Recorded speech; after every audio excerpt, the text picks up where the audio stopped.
साल 2015, 22 जून की सुबह का समय था। सिएटल से न्यूयॉर्क जाने वाली फ्लाइट AX309 उड़ान भरने के लिए तैयार हो रही थी। एयरपोर्ट के वेटिंग एरिया में काफ़ी चहल पहल थी। यात्रियों के परिजन टाटा बाय करके वापस जा चुके थे। यात्रीगण बेसब्री से इंतजार कर रहे थे कि कितनी जल्दी फ्लाइट में सवार होने का मौका मिले। तभी अनाउंसमेंट हुआ और यात्रियों को एक एक करके फ्लाइट में बैठाया जाने लगा। कुछ समय बाद सभी यात्री अपनी अपनी सीट पर बैठ चुके थे। इस फ्लाइट में कुल 156 यात्री और 8 क्रू मेंबर सवार थे। सुबह 9:15 बजे जब जहाज ने हवाई अड्डे से उड़ान भरी, सबके चेहरों पर खुशी थी। कोई बिजनेस के सिलसिले में जा रहा था, कोई परिवार से मिलने जा रहा था, तो कोई पहली बार विदेश की यात्रा कर रहा था। उड़ान के 3 घंटे बाद जहाज इंडियन ओशन के ऊपर से गुजर रहा था। अचानक मौसम बिगड़ गया। आसमान में काले बादल छा गए। बिजली की गड़गड़ाहट और तेज हवाओं ने जहाज को हिलाना शुरू कर दिया। कैप्टन जैक्सन ने यात्रियों को आश्वस्त किया, कृपया अपनी सीट बेल्ट बांध लें, हम हल्के फुल्के टर्बुलेंस से गुजर रहे हैं। लेकिन यह हल्का फुल्का टर्बुलेंस नहीं था। रडार पर एक भीषण चक्रवात दिख रहा था। हवा इतनी तेज थी कि प्लेन नियंत्रण से बाहर होने लगा। कुछ ही देर बाद बाईं ओर का इंजन फेल हो गया। ऑक्सीजन मास्क नीचे गिर गए। बच्चे रोने लगे, लोग दुआएं करने लगे। कैप्टन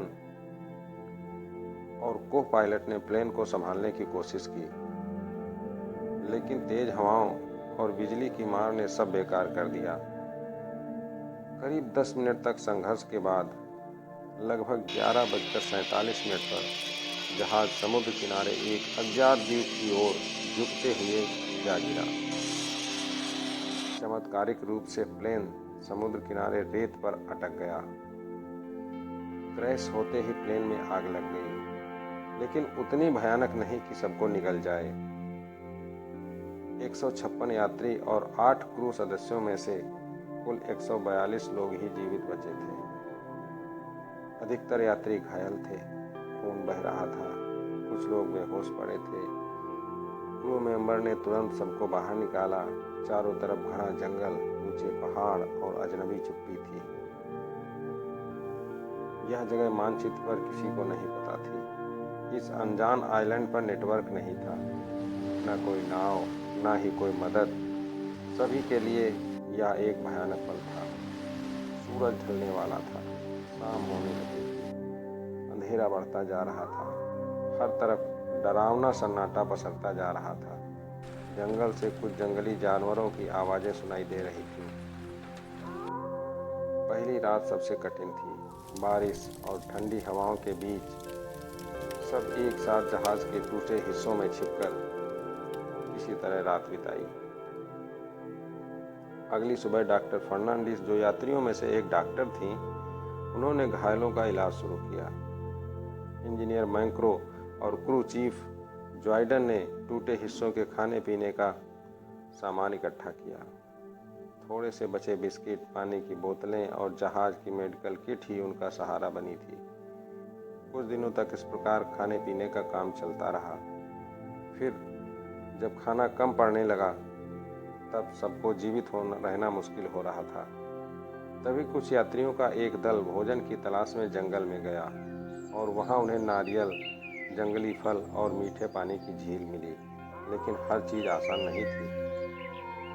अजीब आवाजें आती थीं, जंगली जानवरों के निशान दिखते थे। एक रात एक यात्री पर जंगली सुअर ने हमला कर दिया। सबने मिलकर मसाले बनाई और शिकार को भगाया। धीरे धीरे उन्होंने लकड़ियों से छोटे छोटे झोपड़े बनाना शुरू कर दिया। शुरुआत में यात्री आपस में झगड़ते थे, मेरा खाना कौन ले गया, मेरा पानी कौन पी गया। लेकिन जैसे जैसे समय बीता, सबको समझ आया कि बचना है तो मिलकर रहना होगा। किसी ने लकड़ी काटना सीखा, किसी ने मछलियां पकड़नी, किसी ने आग जलाना। बच्चे खेल खेल में नारियल चुनने लगे और बड़े लोग मिलकर सुरक्षा का पहरा देने लगे। इसी प्रकार धीरे धीरे 90 दिन बीत चुके थे। सभी ने घर वापस पहुंचने की आस छोड़ दी थी। करीब 3 महीने बाद इंजीनियर मैंक्रो ने जहाज के रेडियो और बैटरी से एक अस्थायी सिग्नल ट्रांसमीटर बनाने में कामयाबी हासिल कर ली। उन्होंने समुद्र किनारे बड़े बड़े अक्षरों में हेल्प 156 लिखा और सिग्नल ट्रांसमीटर से सिग्नल भेजने लगे। कई दिन सिग्नल भेजने के बाद उधर से गुजरते एक जहाज ने उनके संदेश को पकड़ लिया। सभी के बीच एक खुशी की लहर दौड़ गई।